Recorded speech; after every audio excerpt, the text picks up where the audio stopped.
The basic thing is a yogini is a female yogi. Dev means God. Dasi is a slave or a servant or an attendant. Okay, so Dev Dasis were actually people who existed, real people, real women who existed, who were chosen to devote their entire life to God.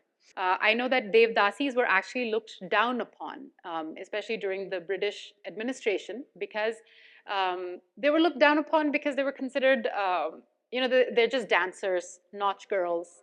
Now, a lot of people, sometimes when you say yogini, they think of someone more sinister, like a sorceress that can, sort of cast a spell on you and make you do whatever they want, or even turn you into an animal, or control your mind, or just make you give them all your money.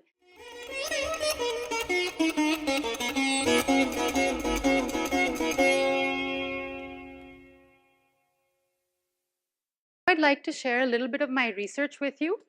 Again, similar to the dance, this sort of research is relatively new. As far as I know, in India at least, Soumya and I are really the only people who are asking these questions about the yoginis, and really we're pretty much the only ones who are doing anything organized about them. Yeah, so I'd like to share a little bit of the research. This research originated a little more than 2 years ago while I was doing my master's in yoga. And during my master's, I wanted to research about the paradox that many of you might have also noticed about how there's so many women yoga practitioners. But if we were to talk about noted female yoga teachers in history, how many were women? It would be hard to really come up with some names. Can anyone tell me any female yoga teacher who they're familiar with? Historical yoga teacher. Now, of course, in the age of social media, everybody's famous. But an older yoga teacher who was a female. So I wanted to research this. I wanted to know why. Why is this happening? There could be many reasons. I mean, there could also be like cultural reasons for why women were not going out there and presenting research and teaching many people and standing. There could be cultural reasons also, but I wanted to make it a little more nuanced than that. I don't think everything can just be said, oh, it's just the culture. Oh, it's just because of the culture that women were. I don't really agree with that approach.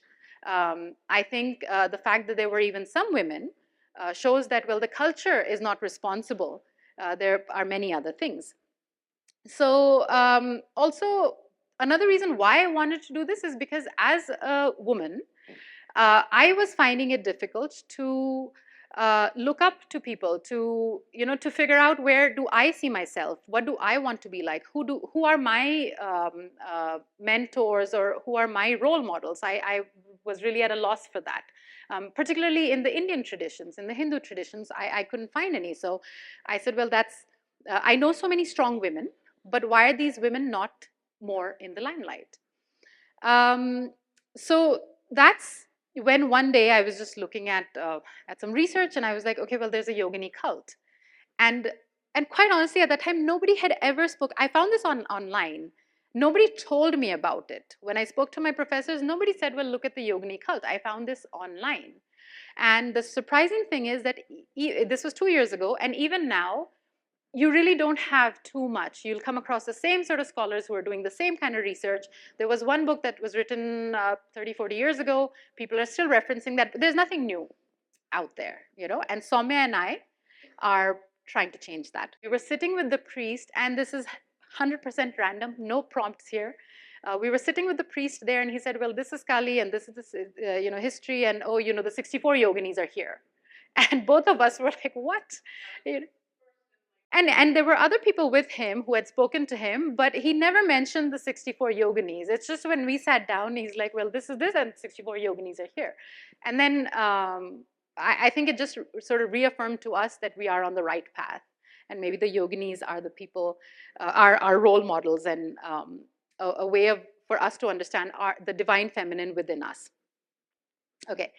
So it's always useful to start with a definition, although you cannot really define, the yogini cannot be contained within a definition. Now, if this is clear to you, can anyone recognize this figure?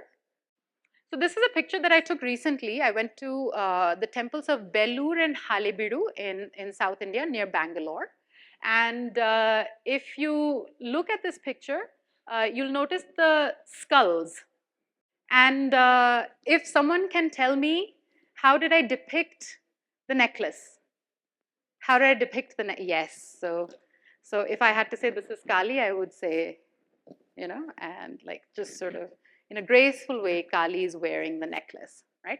You can see the head also. She's holding the head, and then she's already wearing heads also. So I simply love the imagery. Her mouth is closed, so we don't see the tongue. So maybe if she had her tongue out, you would, it would be easy to recognize. Okay, so let's look at the definition. So one definition that we've come across is that yogini is a female tantric initiate or practitioner of yoga, and we know that the yogini cult is a tantric cult. Now, the second definition is that the yogini is a kind of medieval tantric goddess, frequently therianthropic, which means that therianthropic is a figure which has both animal and human components. So the head of an animal and the body of a human, or any other combination, and endowed with flight, embodying myriad aspects of the cosmic creative power, the Shakti. This is a definition by a scholar called Shaman Hatley, who Soumya and I had the pleasure to speak to. And after his extensive research into yoginis, he's decided that these two definitions encapsulate what a yogini is. But perhaps a lot of you might disagree with this. By the end of this presentation, I hope that you can see that there are more, it's multifaceted. You cannot just sort of contain the yogini in this definition. Okay, so after the definition, so a purely academic definition, I want to talk about like popular beliefs that we have about yoginis, because whenever you want to study something, and especially something such as yoga, which is so relevant, it is important to look at how we perceive, how we perceive the yoginis, and how you perceive the yogini is also as valid as how an academic, such as Shaman Hatley, perceives the yogini, because yoginis are very much, it's a culture, it is a practice which is very much present right now. So it's always good to look, when it comes to yoga and yoginis, it's always good to look at the popular beliefs. And if you look at this picture, to those of you who know about Buddhism, this would be very familiar. So this is a Tibetan Buddhist yogini, and this is a picture I took in 2008 when I visited the Golden Temple in Kushalnagar. Is anyone familiar with that? Kushalnagar? Yeah, it's a Tibetan refugee colony. So when the problems with China were going on, the Indian government gave asylum to the Buddhists, and they established them in 3 different places in India, and one of those 3 places is Kushalnagar near Mysore. And it's beautiful. The temple over there is called the Golden Temple. Beautiful paintings. It's just beautiful.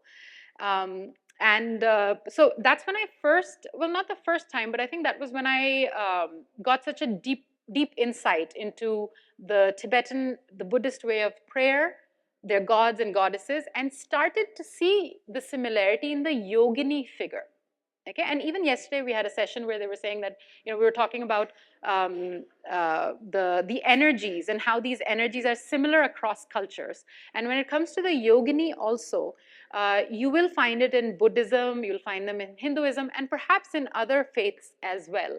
And recently I finished reading a book which I recommend to everybody. It's by a writer called Ian Baker, and it's called The Heart of the World. And there he talks about actually going on it's almost like a pilgrimage. He writes about it as though it's a trek to find a river that everybody thought was a mythical river. And so he's describing this trek that he did, or this pilgrimage that he went on. And that book also gives you a lot of insight into the yoginis of Tibetan Buddhism. So anyways, this is a picture of a Tibetan yogini. And I love the fact that there's so many similarities between the Hindu yoginis and the Tibetan yoginis, which shows that we're all just one. The yogini power is actually just one. Popularly, the basic thing is a yogini is a female yogi, right? A yogini follows the path of yoga as a bodily and spiritual discipline. A female ascetic, brahmacharin. So here we're looking at the physical attributes of a yogi. Like, what is a yogini? How do we see them depicted in popular culture? A yogini, some people also say that they're devdasis. So dev means God. Dasi is a slave or a servant or an attendant. Okay, so devdasis were actually people who existed, real people, real women who existed, who were chosen to devote their entire life to God, or to God, to the Lord, or to Purusha, depending on which part of India they were in. And this was actually a lot of bhakti yogis would also be called devdasis, but and because I have a background in dance also, I know that devdasis were actually looked down upon, especially during the British administration, because they were looked down upon because they were considered, they're just dancers, nautch girls. They were, yes, yes. And I believe there was an act, the Devdasi Abolition Act or something like that, where it became illegal during the British administration to even practice that form of worship. And for them, it was worship. It was their reason for existence. Their lives were dedicated to the Lord. So, but I'm happy, now a lot of, like my dance teacher, a lot of her colleagues, a lot of these women are talking about the work that the Devdasis did, and there's a revival about that also, because a lot of the Devdasis, like an oral tradition, it was also a largely oral tradition, so many things were lost when they weren't allowed to practice, and now it's all coming back. So thankfully now Devdasis, dancers, bhakti yoginis, everything is allowed, and we're seeing that power rising up again. So that's a Devdasi. I hope that's clear. Okay. Now, a lot of people, sometimes when you say yogini, they think of someone more sinister, like a sorceress that can, sort of cast a spell on you and make you do whatever they want, or even turn you into an animal, or control your mind, or just make you give them all your money. And when you read a lot of stories, in Hindu texts, you'll see this. You'll see, like she took possession of him, and he gave her kingdom. He gave his kingdom to her. So these are the kind of references that you also find about yoginis in Hindu texts. And finally, I would also say that a yogini is a teacher of the Vedas and Shastras. So for instance, my Vedanta teacher, I consider her to exemplify what a yogini is, because she has devoted her life to the study of scripture. She is devoting her life now to teaching me scripture and her other students scripture. And she lives a very simple life. And I would say that that is also a yogini. So these are some of the popular beliefs that about yoginis, and some of them are correct and some of them aren't, and that's not the point. I'm just trying to tell you, what are the existing belief systems around the yoginis. So now we saw that there are many definitions, and they're all sort of accurate at some, from a certain framework.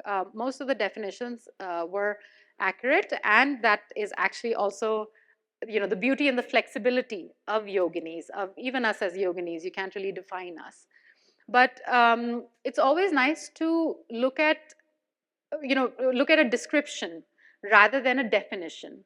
So instead of trying to define something, can we describe something to understand it more? So I found this description. The yoginis are usually depicted as beautiful bodied women with high rounded breasts, slender waist, and broad hips, wearing a skirt held in position by a jeweled girdle placed low on the hips. And this is a definition found in a book called Yogini Cults and Temples. It's one of the most important books in academics for yoginis, and this book is written by a woman called Vidya Dehejiya. This book still remains the one go-to source for everybody. This is the first book that you read when you're trying to discover more about the yoginis. So once I found this definition, yes. Yes, the book is called Yogini Cults and Temples. and it's by a lady called Vidya. Vidya means knowledge, and Dehejia is her last name, Dehejia. If you look for the book, you'll find it, and PDFs are available. Okay, so unfortunately, I have tried to find a copy of this book.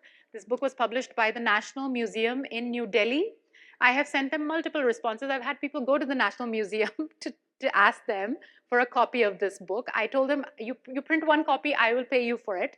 The National Museum has not responded to any request, but the PDF is available, and you can, and it's free. It's freely.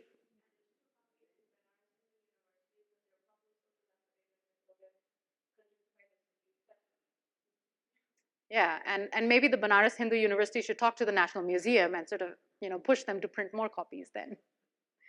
All right. So anyway, so I came across this definition, and because I was looking at different, like at the Buddhist yoginis and Indian yoginis and yoginis in dance and all of that, I thought, okay, let me take out some pictures that I've taken on my travels and see if this description actually applies to those also. And the pictures that I'm going to share now, I've collected them over the years, and I've actually had to go back to look at them. And when I was looking at these pictures, like for instance, this one is from the Kangra Art Museum in Dharamshala. Many of you might be familiar with Dharamshala, but that's also actually one of the Tibetan settlements in India. So this is at the museum there, at the Kangra Art Museum, and this figure was just labeled Yogini. It just said Yogini, so I took a picture of it. And if you look at it, it does appear to be wearing something. Okay, this is again not clear to you guys, but it appears to, it has something, it's wearing something on the lower body held by a girdle. Okay, so that might be one reason why archaeologists have decided to call this a Yogini.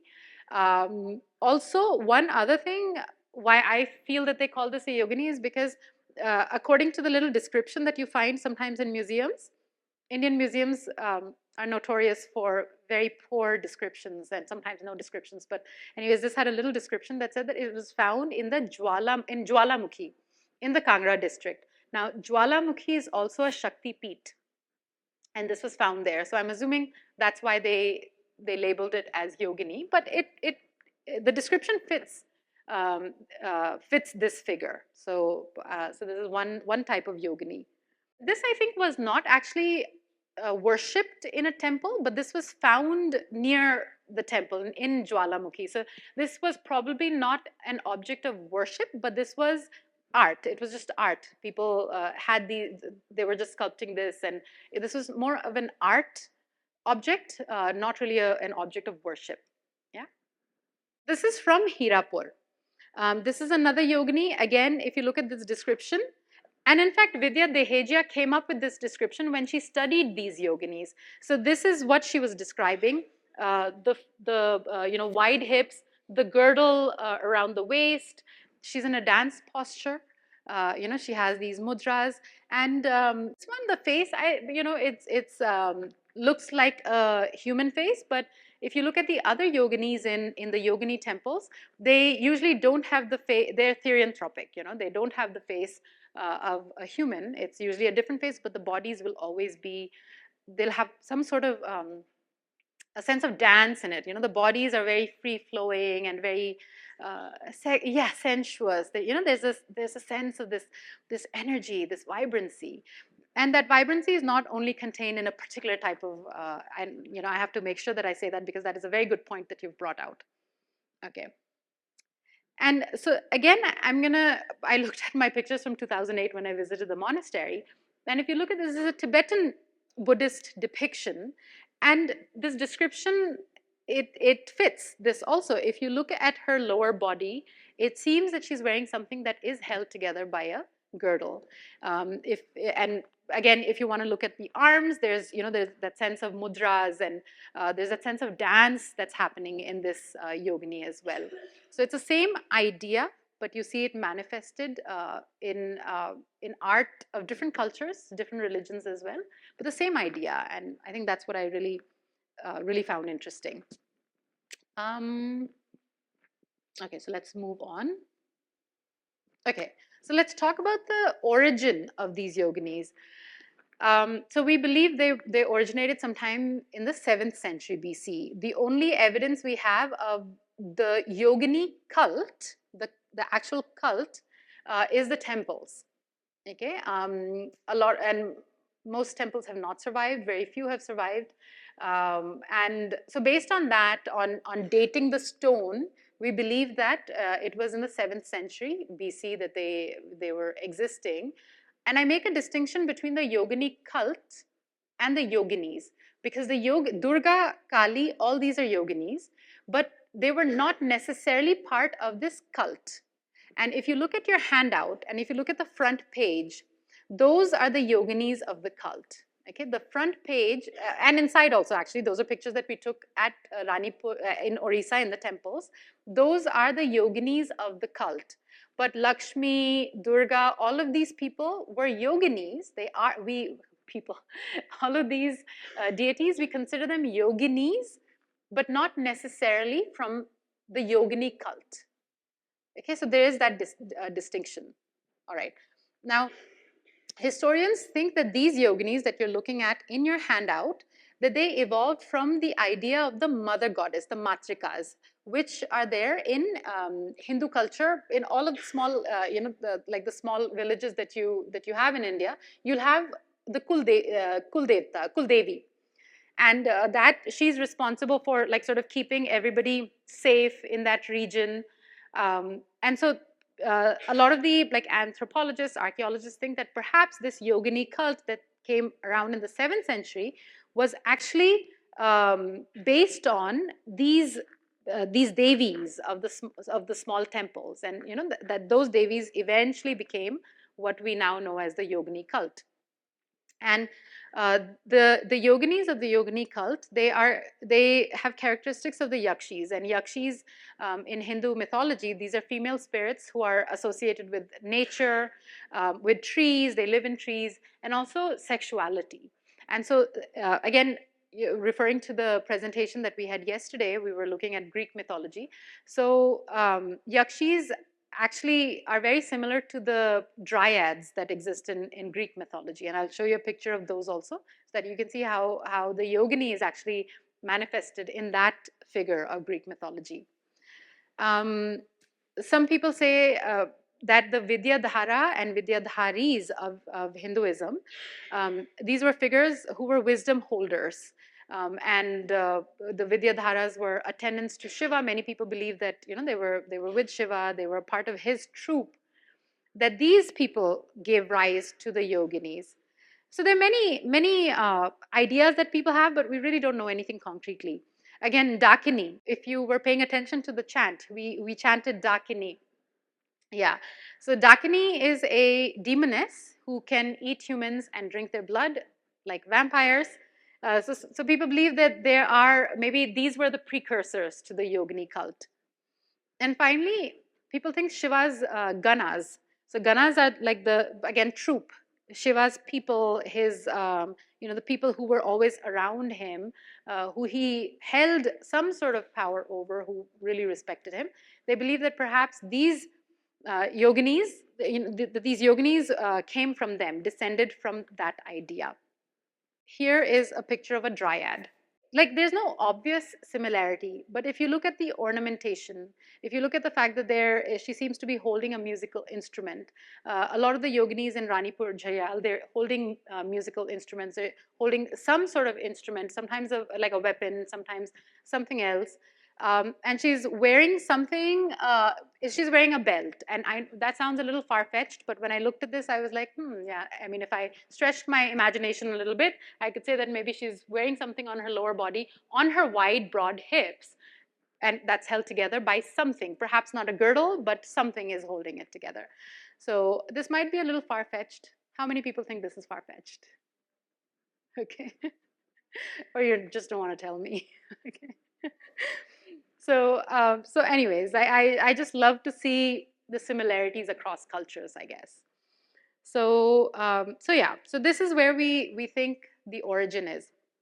Now let's come back to popular culture, because we've discussed the scholarly bit a little bit too much.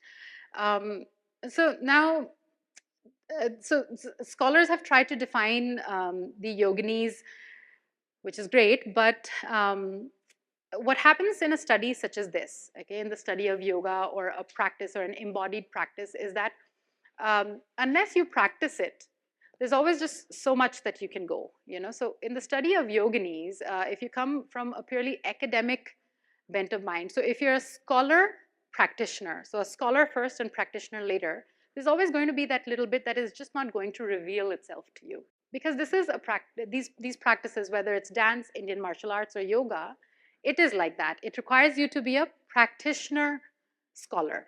Okay, so you have to be a practitioner first. On the basis of your practice, you can choose to study this, and that's you know, the kind of approach that Soumya and I take. So let's look at yoga and yogis in popular culture. How do we how do we look at yoginis in popular culture? So by and large, this is what we think. We think that yogis are flexible, they're bendy, they're depicted as being very young, they have like white teeth, big smiles, a picture of health, right? You know, for any yoga studio, if you see the ads or anything, it's always like the picture of health. And this is really problematic. It's getting to be a problem because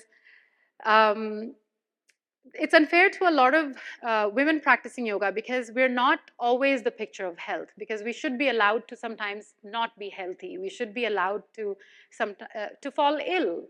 You know, I was speaking to a friend of mine the other day, and we get this a lot, like, oh, you're sick, but you practice yoga. Oh, you have this problem, but you practice yoga. And my friend was like, yeah, that's like expecting an oncologist to never get cancer. An oncologist can also get cancer, you know. So just, we face this a lot, you know. You have a headache, oh, you have migraine, well, what's your yoga doing for you?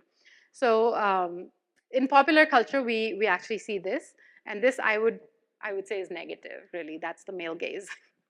Okay, yogis live a restrictive life. You know, when I started practicing yoga, I would you know, a lot of people, and it would really you know, have this it wouldn't make me feel good, like, oh, what are you doing here? Aren't you supposed to be asleep? Why are you out partying? Or what you drink? And you know, and usually you get this from people who don't practice yoga. So it's always you know, again, popular culture that you know, that's trying to define what a yogini is supposed to be, or a yoga practitioner is supposed to be, which is you know, which contributes to the popular culture, but I really feel that it needs to change. Okay, who has heard of the bad yogi? I came across the bad yogi. So if you Google for the bad yogi, you'll find a woman who's a yoga teacher, and she's on this movement, or on this sort of crusade to remove stereotypes about yoga. Okay, so similar, I mean, she must have also faced the same thing that we're facing, like, how do you have a migraine? You're a yoga teacher. So I think she's trying to break these stereotypes.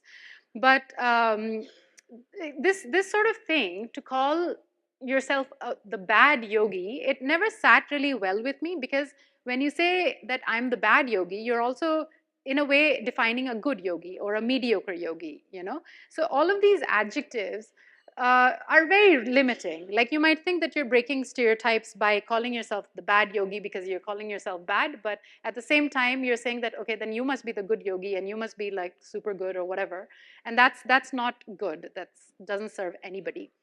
Okay, how many people watch Bollywood movies here? Bollywood. So there's recently a Bollywood movie.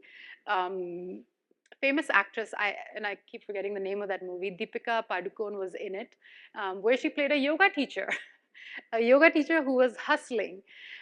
She had, I believe in the movie, she was trying to start a company and some app, and you know, they were showing a very modern girl, Indian girl today, who you know, who's trying to make ends meet, who's trying to follow her passion. And I remember when this movie came out in the yoga circles in India, it was like, okay, well, it's great that they're showing this yogini, but I believe there's a part in the movie where she does a shoulder stand at a party. She's drunk and she does a whole shoulder stand, and Twitter just exploded. It is like, what is she doing? It's not a, she's televising the practice. Oh, we didn't need to see that, and that's incorrect, and you are disrespecting yoga. People went on and on and on. But that's not what I had a problem with. What I had a problem with is that in the movie they show that I believe she had an affair with her friend's boyfriend or husband or something like that. And one of my friends was like, well, how can she call herself a yoga teacher? Look at what she does. And I thought, but if she wasn't a yoga teacher, would it be okay for her to do that? So, there we really need to stop this thing about yoga teachers or yoginis being apart away from society. We are a part of society, and we are we are prey to whatever problems anyone else faces in society, whether it's consumerism, whether it's ethical issues. I mean, we want to hold ourselves to a higher moral, but sometimes it's not possible. And I feel the study of the yoginis shows us this, that there has to be an attempt to be better. But if you're not, it's okay. It is still a journey. And I think that's what the yoginis actually teach me, that there are many different facets of it. And I'm not condoning anything which is not right, but I think that it is a process, and we cannot be judgmental. And just because somebody's a yoga teacher or not a yoga teacher doesn't make lack of boundaries okay. I just found that little argument on Twitter very, very strange and odd and without basis. Okay, but when there is so much conversation, what happens? Okay, in a largely consumerist society, when there is so much conversation about yoga, what happens? It starts to impact the products that are available. So for instance, now you can get coloring books. So you can practice color yoga, which is totally, I mean, it's just random. I believe that's a Padmasana on the cover. And I have one of these books that has nothing to do with yoga, one of these coloring books. Okay, you can do craft yoga. So this is just, I'm trying to show you, the impact of yoga on popular culture, the ideas people have about yoginis, and what is resulting, how that results in how the wider world sees that. Next, Skechers has a yoga shoe. I have no idea. I mean, it's supposed to keep your feet comfortable, and they're very flexible for all the movement of your feet. And finally, Yogi wine. I have seen, this is my picture. I have taken this picture in Bangalore. This is available. It's a French wine, and I believe they source their grapes with ahimsa and shaucha because it's clean. Okay, in popular culture. Can you recognize this? This was called the yoga laptop because it went, you could fold it. It was super bendy. Okay, so Lenovo decided to call it the yoga laptop. The latest Samsung. It bends in half. And has anyone seen the ad for this? Has anyone seen the ad for this? Okay, I'm going to try to play it. Oh, Stand up nice and tall. Exhale, half bend. Fold from the hips and open up into downward dog. Don't you wish your phone could downward dog? Okay, don't you wish your phone can downward dog for whatever reason? Also, if you noticed, the woman, the female voice was very sexy, very inviting, and it was the man's voice. I don't know if I'm being too biased here, but it was the man's voice who was like, okay, don't you wish don't you want to go buy the phone? So the woman was inviting you in, and the man was just pushing the product. Anyways, I found that quite, a student of mine sent this to me, and I just found it very interesting. Now, various representations that I've seen. I've seen paintings of yoginis. So in paintings, you'll always see them depicted in a very sexualized way. And that sexualization, I think, is pervasive beyond paintings in popular culture as well. So interesting paintings that I've seen are where you'll actually see the female sitting on top of a man. So Kali sitting on top of Shiva, Kali sometimes sitting on two men, and I'll show you those paintings as well. Sometimes yoginis are depicted with the ability to communicate with and have power over animals. And again, this is this is popular Indian art. Okay, this is not academia on yoginis, but I'm trying to show you this to show you how pervasive the yogini imagery is in Indian culture. Okay, yoginis are also depicted as someone who can be a gateway to enlightenment, nirvana, or higher states. So this is the first painting. This was labeled as Kali on Shiva. So Kali is sitting on Shiva. It's very suggestive. This is from the 18th century. Here is Kali sitting on two men, and this is there were a series of paintings like this. So this is a very pervasive, very popular imagery in this style of painting. This is the Kangra style of painting. Okay, here is a lady charming a snake. The reason I put it here is because if you talk about the description that we saw, where she's wearing something on her lower body, wide hips, breasts, full breasts, this person or this image, it fits that description, and she's charming a snake. But this is not a snake charmer. It is a lady charming snake, according to the Kangra Museum. And this is in the Kushalnagar monastery, the Golden Temple again. And this is a beautiful picture.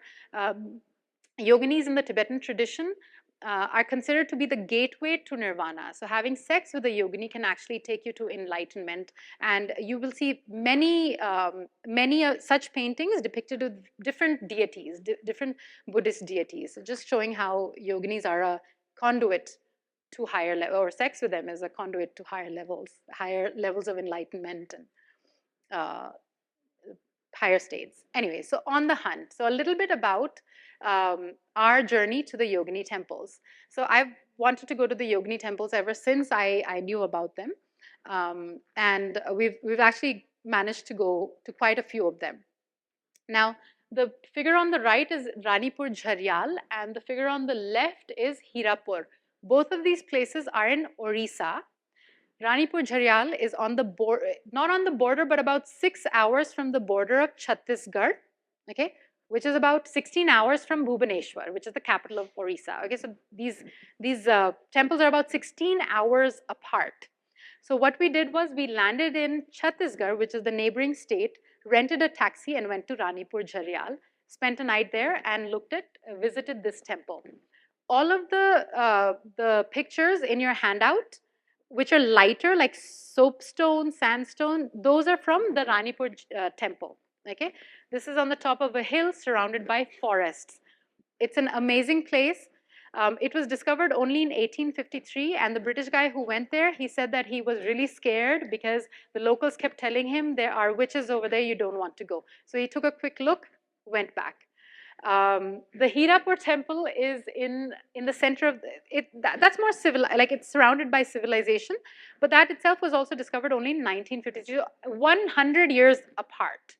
Okay, because of this prevailing idea about the yoginis being fierce and rude and sort of possessing you if you go and disturb them. So so we really enjoyed our time in Ranipur Jharyal, and the one question that I always get is, what is it like to be in these temples? These temples are very different from your regular Hindu temples. Hindu temples in the south especially, they're large, they have a roof. Some of these were used for dance performances. This is circular. Okay, both of these temples are round. And inside you have these small niches, okay, where they've placed a yogini statue. Okay, in the middle you'll usually have Shiva, and in the Ranipur Jharyal temple, Shiva is still there. In that temple, it's not there anymore. But they say the Sri Yantra is there. They say that, but we don't have any evidence really to prove that. And although these temples are hyper-ethereal, which means that there is no ceiling, when you go there, believe me, you feel like you're enclosed in. So I can only describe it as like in a womb. Okay, and so now I'm going to plug my book for you. My book is called In the Womb of the Goddess, and quite honestly, going to the Ranipur Jharyal temple and the Hirapur temple, you actually do feel like you're entering the womb of the goddess. There is a very different sort of energy. Everybody feels a different way when they go there, but I would really highly recommend that you take some time out and make this pilgrimage. Soumya and I are actually planning to take a bunch of people at the end of this year, around December, to show them, these temples and how important they are in the history and art in the temple. So if you're interested, let us know. We'll take you along. And yeah, so these temples actually, I feel, depict the power of the yoginis, and yeah, you can go to Hirapur, you can go to the Bolangir village for Ranipur Jharyal, but I just wanted you to take a look at what the temples look like. Photography is allowed, you can shoot as many pictures as you want. So what does this say about the inner yoginis? I believe all my research this is a result of all of it. I believe that the yogini lineage is unbroken and we are its caretakers, you and I.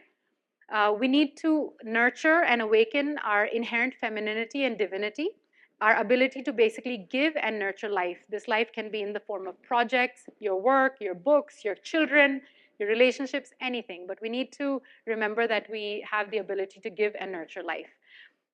We need to respect our sisters and demand space and respect for ourselves as well. And we need to be willing to forge bonds with women and recognize the goddesses in them. Because if you recognize the goddess in the person who's sitting in front of you, it's basically a reflection of the goddess in you. So you're looking at your own reflection. So I feel that the academic work that I do actually shows me these spiritual ideas. Finally, these are two of my books about yoga. Both of these are available in Amazon. I will very quickly read out the title poem. So the book is called In the Womb of the Goddess. Okay, this is about my experience at the Kamakhya temple. How many of you have heard about the Kamakhya temple? In Assam, yeah, great. Okay, so it's one of the Shakti peeths. So the places where you have the divine feminine. And I talk about my first trip and what it felt like. And it's very, very powerful. And I've tried to capture that power in this poem. Okay, so here goes. In the Womb of the Goddess. Decades ago, on an overcast, windy day, I stood on a makeshift ferry on the Brahmaputra, that lone male river valiantly snaking through ancient lands of female rivers and Shakti peeths. It is said, if you cross the Brahmaputra once, you cross it another 6 times, my friend told me. Her words battled the furious wind to reach my ears, and from there burrowed into my heart. Later, I made my way deep into the womb of the goddess, who bled for 3 days every month, her devotees and their wishes in abeyance, for the ritual readiness of her womb. I floated in the damp, still air, lightly, getting closer and closer to the source. I will cross the rivers 6 times over to come here and be birthed whole. Thank you. So, thank you. So just a little bit about the Kamakhya temple. That temple, they actually believe that it menstruates for 3 days in a month. And during that time, they cover the temple with a white cloth, and nobody's allowed to do the darshan. So I've spoken about that. I went immediately after this period was over, and you could see the red, on the walls, on the floor, and when you go down to what we call the sanctum sanctorum, you actually do feel the power. You actually do feel like you're going into the womb of the goddess. And that is what inspired this book. It's a collection of poems about my interaction with the women in my life, with the divine feminine, just a few reflections on that. So I hope you'll buy the book, and I hope that you like it if you read it. Thank you. Thank you.